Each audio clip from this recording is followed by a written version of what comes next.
And after 9/11, Muslims across the United States spoke out against discrimination and racism they felt was directed toward them. But Islam has actually been attracting more and more Americans every day. RT's Priya Sridhar went to a mosque just outside of Washington, D.C. and found out why so many Americans have converted to their religion. Listen. It's the call to prayer, and it's answered by more than 1 billion Muslims all over the world, including Caitlin Billings, a 22-year-old American who was raised Christian. I converted last year, the 1st of Ramadan. My mother, she was afraid that I was going to marry someone who would beat me. She was crying a lot. She thought that I was betraying her by changing my religion to something that she didn't know about. Backtrack almost a decade ago to 9/11.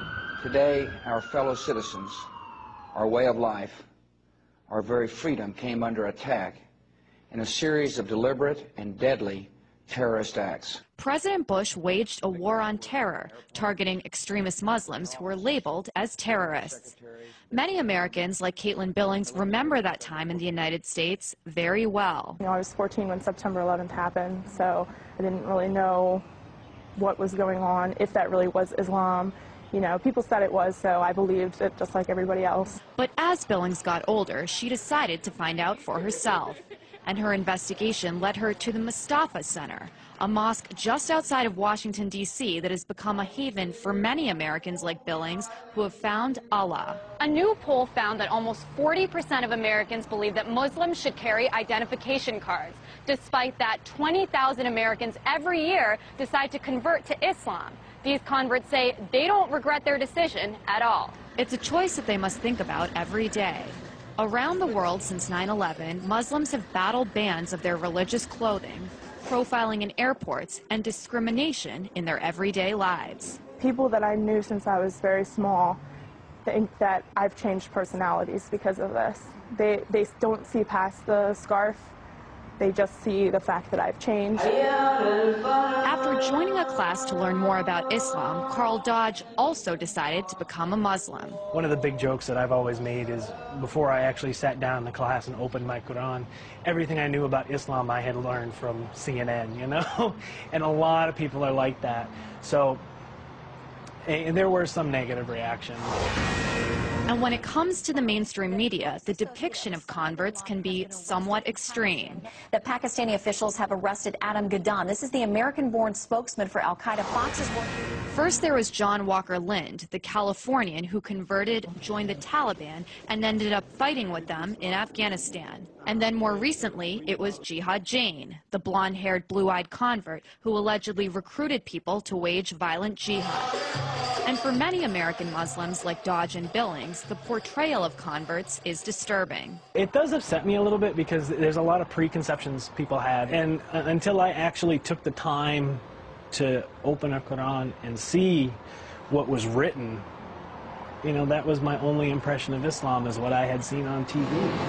And in the United States, they say a culture of Islamophobia just doesn't make sense. It's a right to practice your religion. That's what this country was founded on.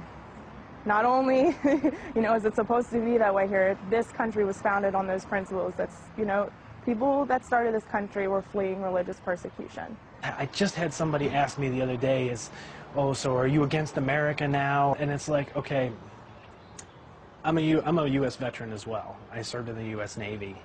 And so I do believe in this country. I volunteered to defend this country. I volunteered to, you know, stand up for what the Constitution says. No matter what unfolds around her, Billings says she's proud to be a Muslim.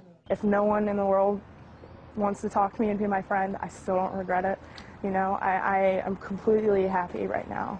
Happier than I've ever been in my entire life. A happiness that might not make sense to those around her. Priya Sridhar, RT, Annandale, Virginia.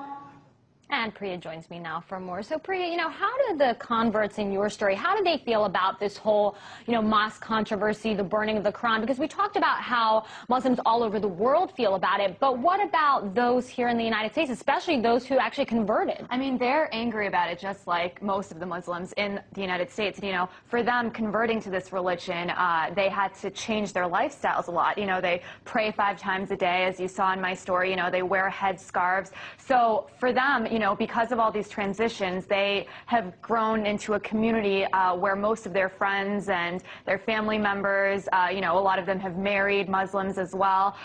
So, they're more sympathetic, and they feel that, most of these actions, the people who are against the mosque near Ground Zero, or the pastor who was planning to burn those Qurans on 9/11, are speaking because they're misinformed, which is another kind of topic that I mentioned in my story as well. That's right. I mean, a lot of them had said, look, I saw one thing in the media, but I wanted to find out for myself, so I picked up a Quran. I want you to just elaborate a little bit more on that. Well, Dina, I think an important thing to remember is that, although this country is supposed to be a melting pot and it's supposed to be very diverse, that only happens in certain cities and different regions of the country.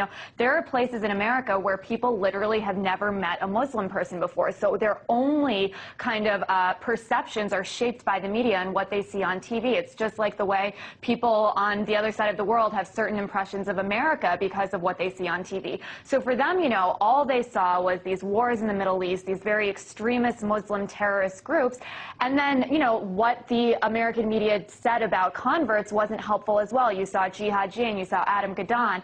So their point is that there are very ordinary people who convert to Islam simply because they found this religion that they believe can give them hope, and, what everyone finds in whatever religion they have. And so they wish that there was more coverage of that kind of conversion as well. Definitely an interesting story. RT's Priya Sridhar there.